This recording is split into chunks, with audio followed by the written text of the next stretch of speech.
دور سے ہی حویلی نظر آنے لگی۔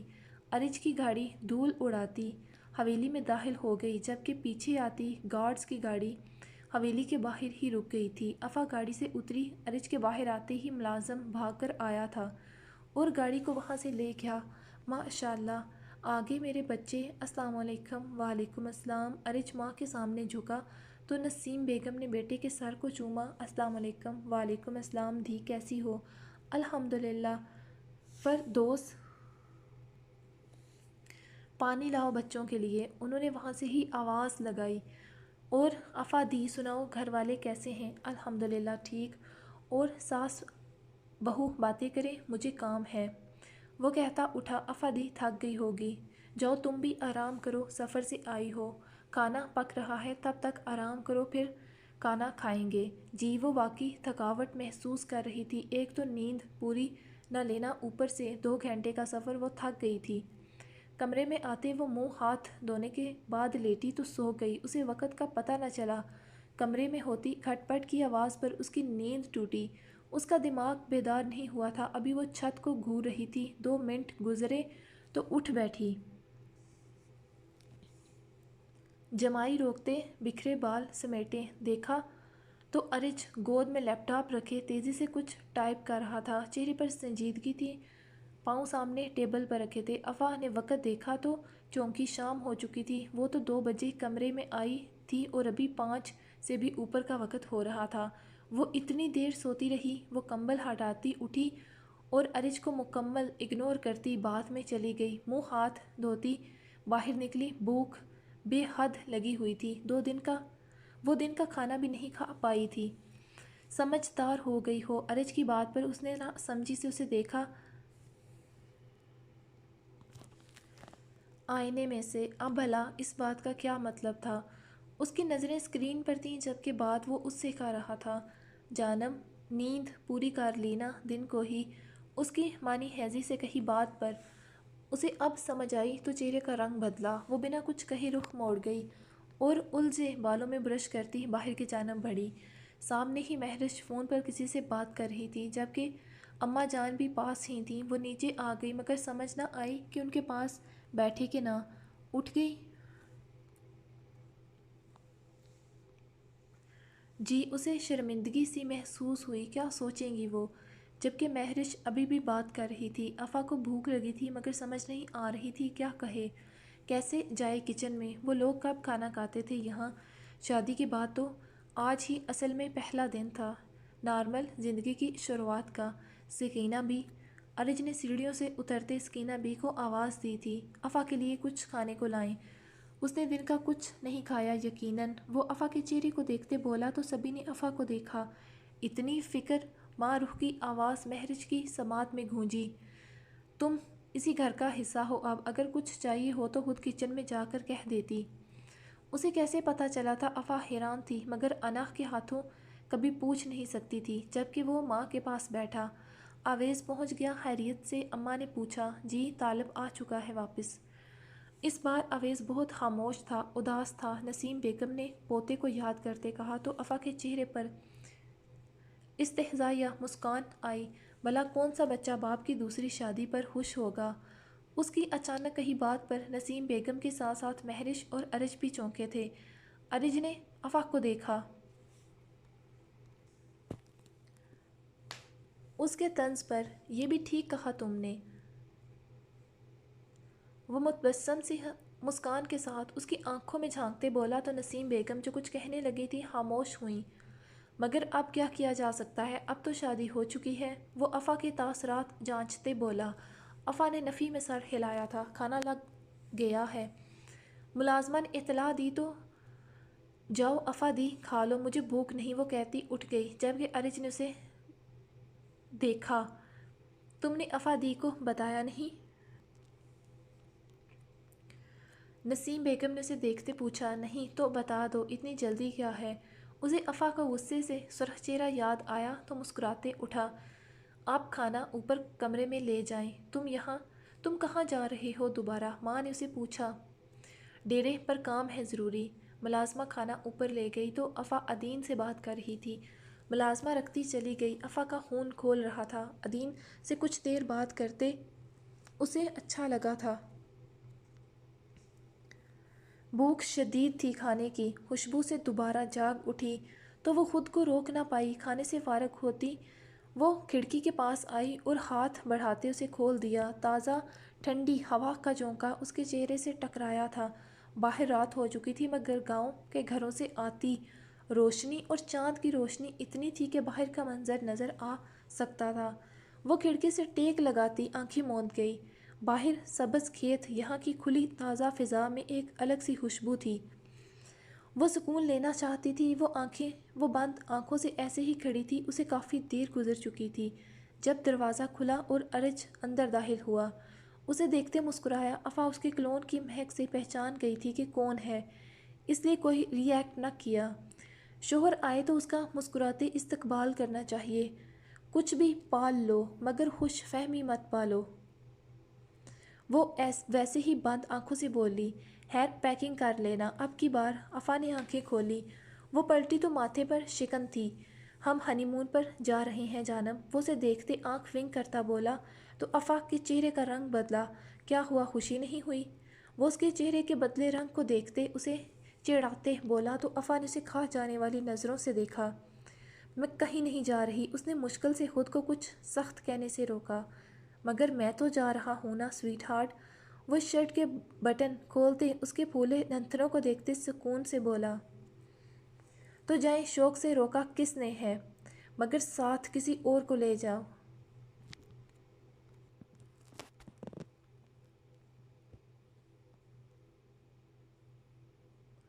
یہ بھی اچھا ہے، کرتا ہوں غور تمہاری بات پر۔ اور کوئی حکم؟ وہ شرٹ اتارتے سائڈ پر پھینکنے کے انداز میں اچھالتے بولا، جبکہ افا اس کی آنکھوں کے بدلتے رنگوں سے انجان، اس کے اتنی آسانی سے ماننے پر حیران تھی۔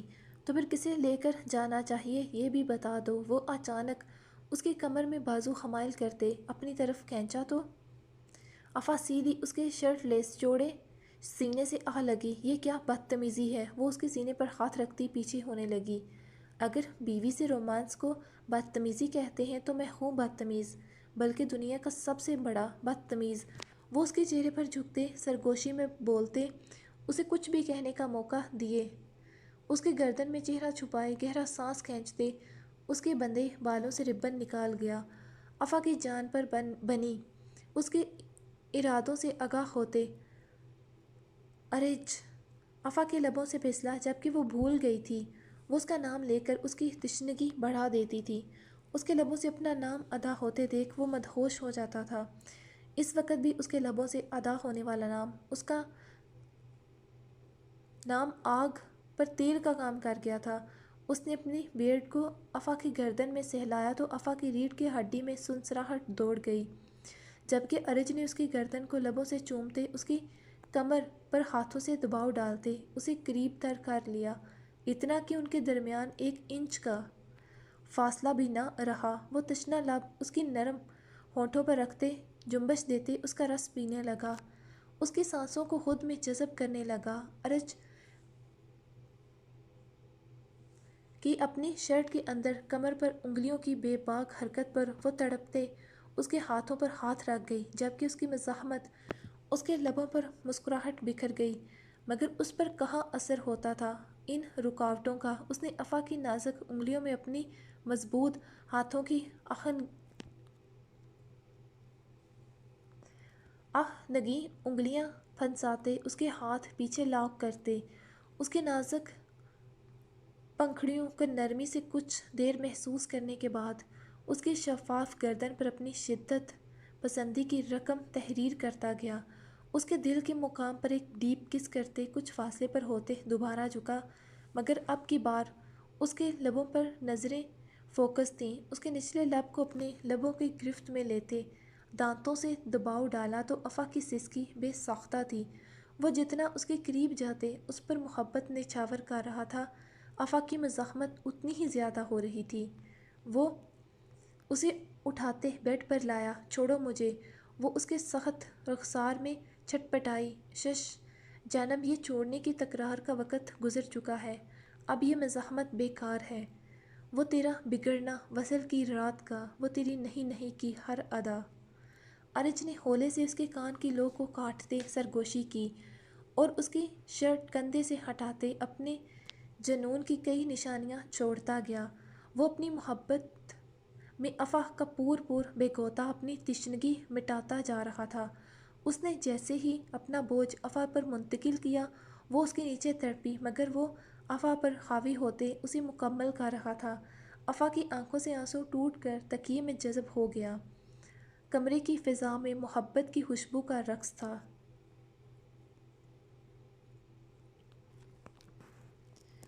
افا گہری نیند میں تھی۔ ارج کا جانا ضروری تھا، اس لیے بنا اسے ڈسٹرب کیے تیار ہوتے شہر کے لیے نکل گیا۔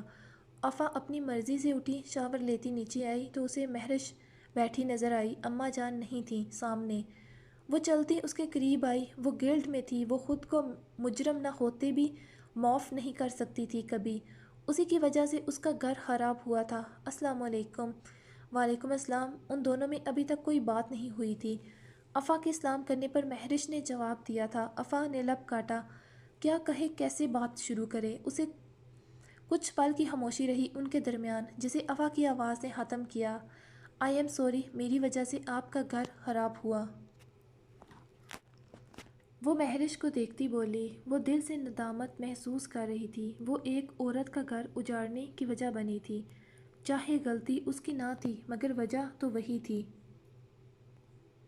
مہرش مسکرائی اس کی بات پر۔ اب کی بار جو کبھی بسا ہی نہیں تھا، اس نے اجڑنا کہاں سے تھا؟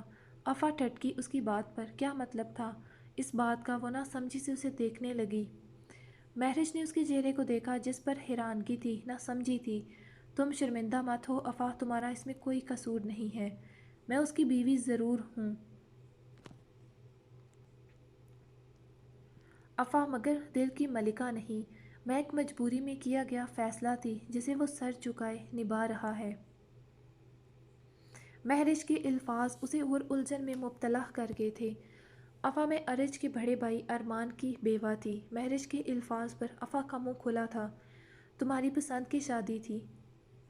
ہماری پسند کی شادی، مگر شادی کے 2 سال بعد ہی ارمان کی وفات ہو گئی حادثے میں۔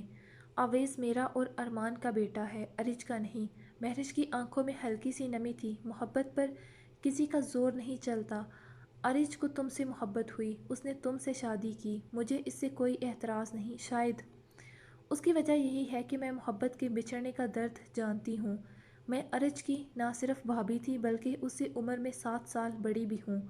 وہ ہماری زندگی کا ایک بہت منحوس دن تھا۔ مہرش نے بتانا شروع کر دیا تھا، جبکہ افا کا دماغ تو جیسے اسی لفظ میں اٹک چکا تھا۔ میں ارج کے بھائی کی بیوہ تھی۔ گھر میں خوب رونق میلہ لگا ہوا تھا۔ دو خوشیوں کا جشن منایا جا رہا تھا۔ ایک تو اویس کی پہلی سالگرہ اور دوسرا ارج نے ٹاپ کیا تھا۔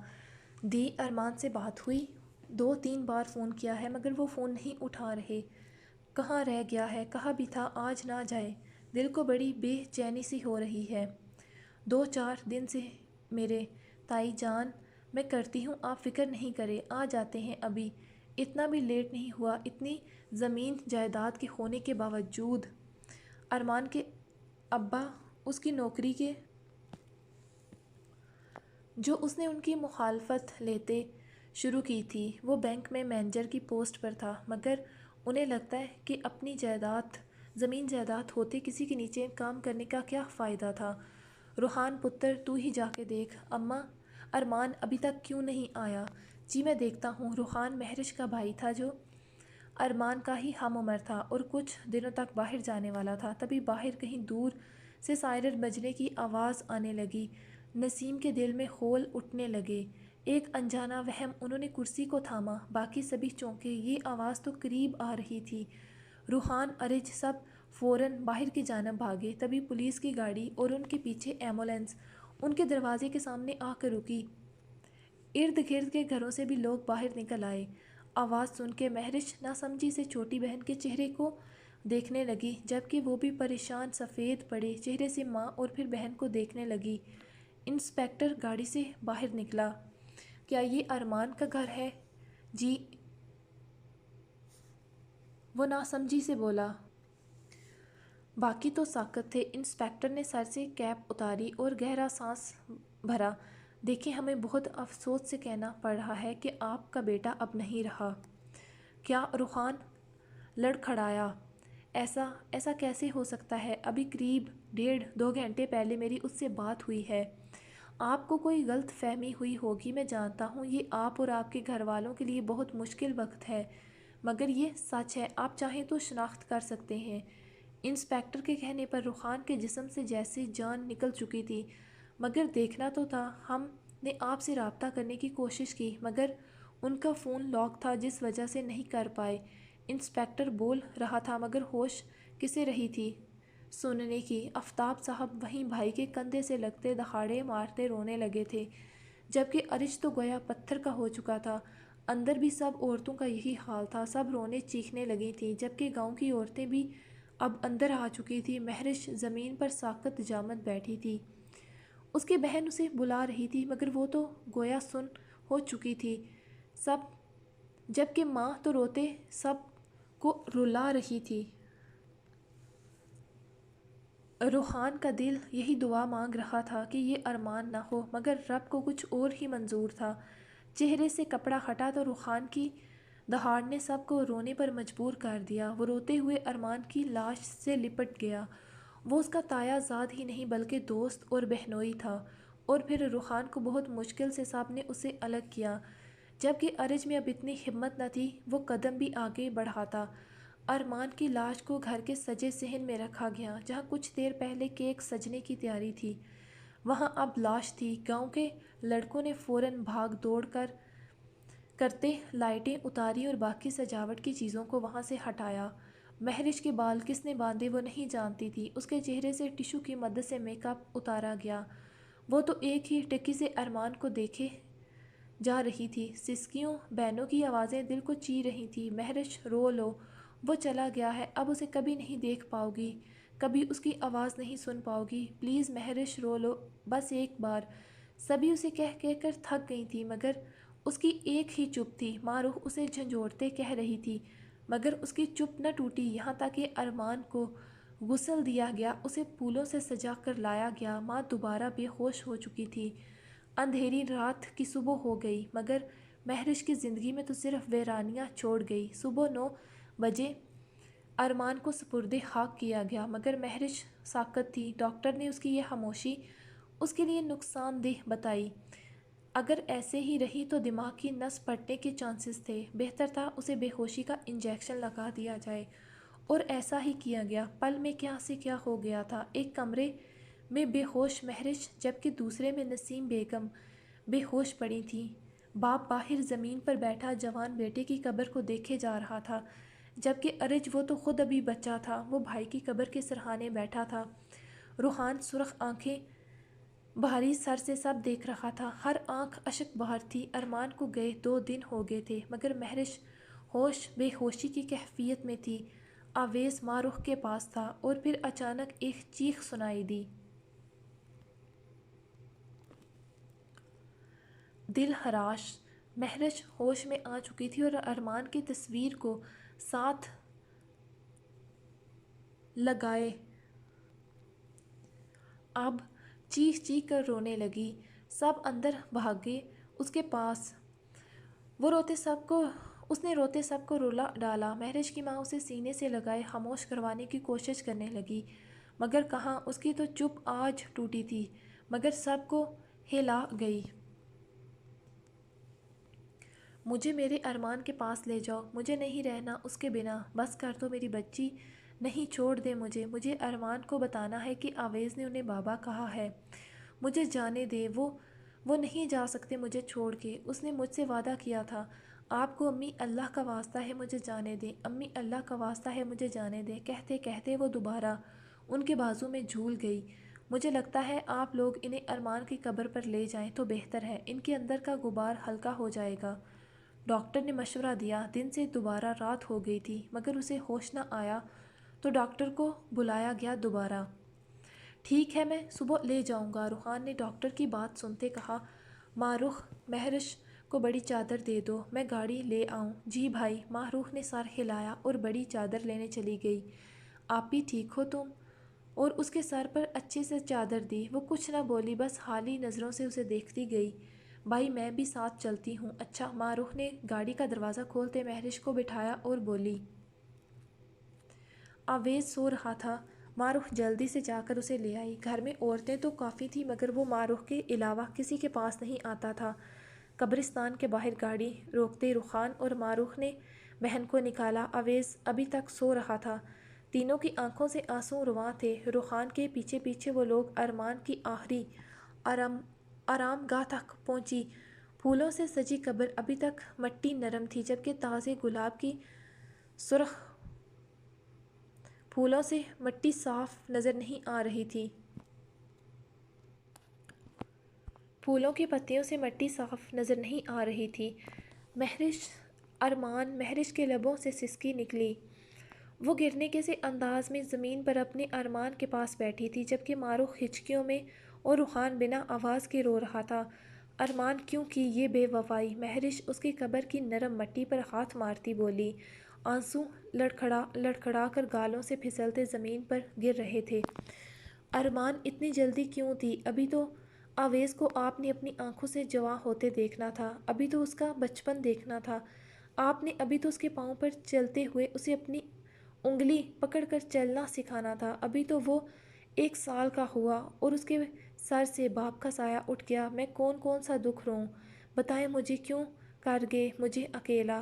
ابھی تو بہت تھوڑا عرصہ ہم نے ساتھ گزارا تھا، مجھے اگر پتا ہوتا کہ آپ کی زندگی اتنی کم ہے تو میں آج آپ کو جانے نہ دیتی۔ آپ ہی بس کر دو۔ مہرش کب سے روئے اور ارمان سے باتیں کیے جا رہی تھی جب ماہ نے اسے روکا۔ رونے سے اس کا گلا بیٹھ چکا تھا، رو رو کر واپسی کے لیے اٹھ نہیں رہی تھی۔ نہیں ماہ، مجھے یہی رہنے دو میرے ارمان کے پاس۔ یہ تو بے وفائی کر گئے، میں نہیں کروں گی۔ آپی بھائی نے کوئی بے وفائی نہیں کی، بس ان کی زندگی ہی اتنی تھی، ایسے بول کر ان کی روح کو تکلیف نہ دو۔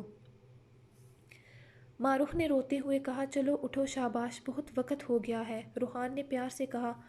اسے تھاما۔ بھائی کیوں کیا؟ اللہ میاں نے میرے ساتھ ایسا نہیں گڑیا، ایسا نہیں کہنا۔ روخان نے اسے سینے سے لگا لیا جبکہ مہرش روخان کے سینے سے لگ کے دہاڑے مارتے روئی کہ اسے سنتے روخان ماہ کے ساتھ ساتھ درخت، پرندے اور وہاں کی ہر ذی روح اس کے غم میں رو دی۔ وہاں سے آنے کے بعد مہرش کا دکھ تو کم نہیں ہوا تھا مگر اب صبر آ چکا تھا، جانے والا جا چکا تھا، اب وقت پیچھے نہیں جا سکتا تھا، انہیں ہی اب زندگی گزار کر اس کے پاس جانا تھا۔ وقت اپنی روش پر گزر رہا تھا۔ 6 ماہ ہو چکے تھے ارمان کو گئے ہوئے۔ مہرش کی مسکراہٹ سمٹ گئی تھی، چہرے پر خاموشی کے ساتھ ساتھ اداسی اپنا ڈیرا ڈال چکی تھی۔ سب ہی اپنی اپنی زندگیوں میں آگے بڑھ رہے تھے۔ دکھ سب کا ہی گہرا تھا مگر شاید زندگی اسی کا نام ہے، دکھ سہ کر غم پی کر زندگی کو گزارنا ہے۔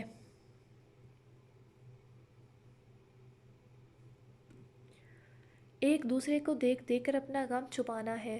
وہ سب بھی ایک دوسرے کے لیے جی رہے تھے، ایک دوسرے سے نظریں چراتے کہ کوئی آنکھوں کی نمی نہ دیکھ لے۔ ماہ دن کے وقت مہرش کے پاس آ جاتی، اسے بلانے کی کوشش کرتی، اس سے باتیں کرتی۔ مہرش سے باتیں کرتے روخان باہر جا چکا تھا جبکہ ارج تو خاموش ہو چکا تھا۔ پہلے والا ارج تو کہیں جیسے کھو سا گیا تھا۔